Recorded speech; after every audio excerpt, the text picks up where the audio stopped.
Hello everyone, I welcome you all to my next exciting research paper titled Human Factor in CyberSecurity, Insider Chain Risks for Corporate Security.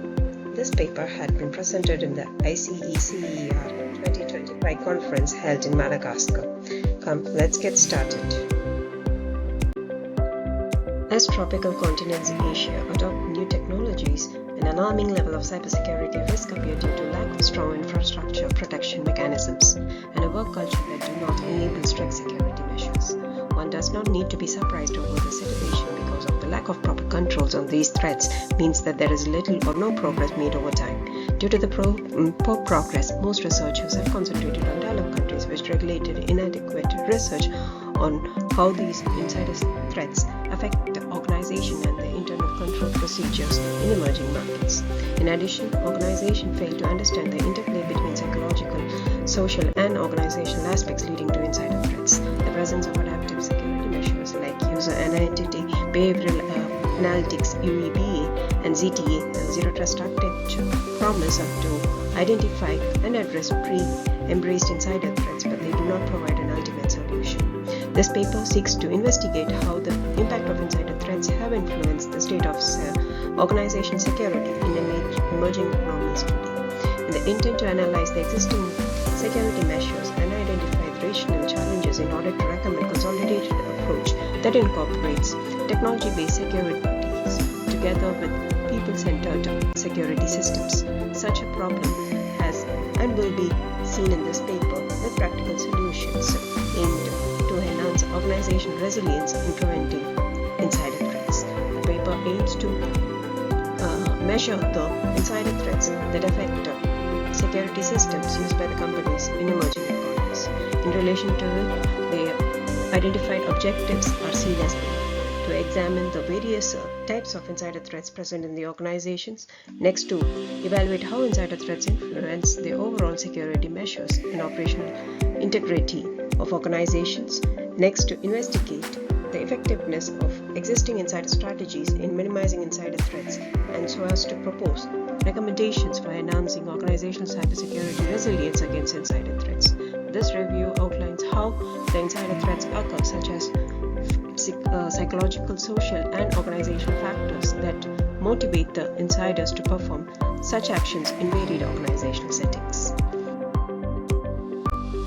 As an extension to this, setting the literature base via all the information in the below topics has been used in this work, including the related work paper findings, data, and summary, and likewise. Of course, these topics have not been only rendering to the research, but also to the rest of the resources have been cited and referenced accordingly throughout the work. One of the first areas identified as part of the detailed literature study is insider threat landscape. These insider threats are not only the major concerns of cybersecurity, they refer to unauthorized use of authorized access by individuals within the organization. These individuals deliberately and inadvertently compromise the integrity, confidentiality, and availability of the organization data and systems.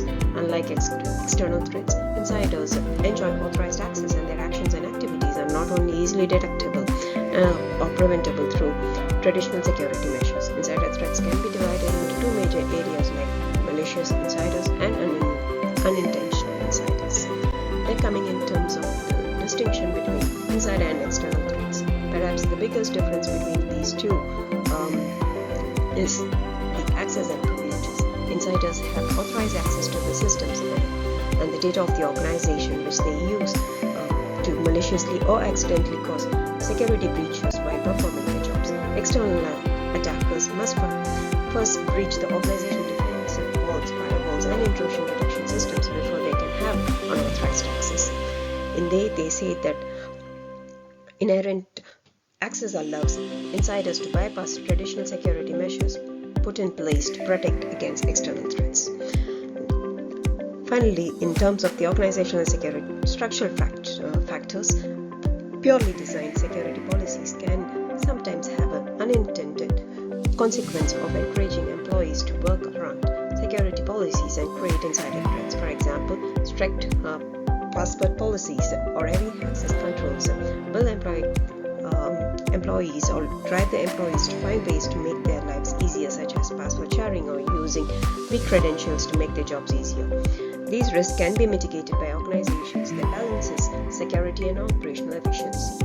Role-based access control or RABAC and adaptive access management can help create employment access only to what they need to do with their job and reduce the attack surface and the insider threat rate.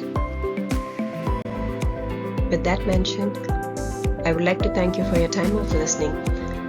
I'll be happy to connect with you. Yours, Rachel John Roberts.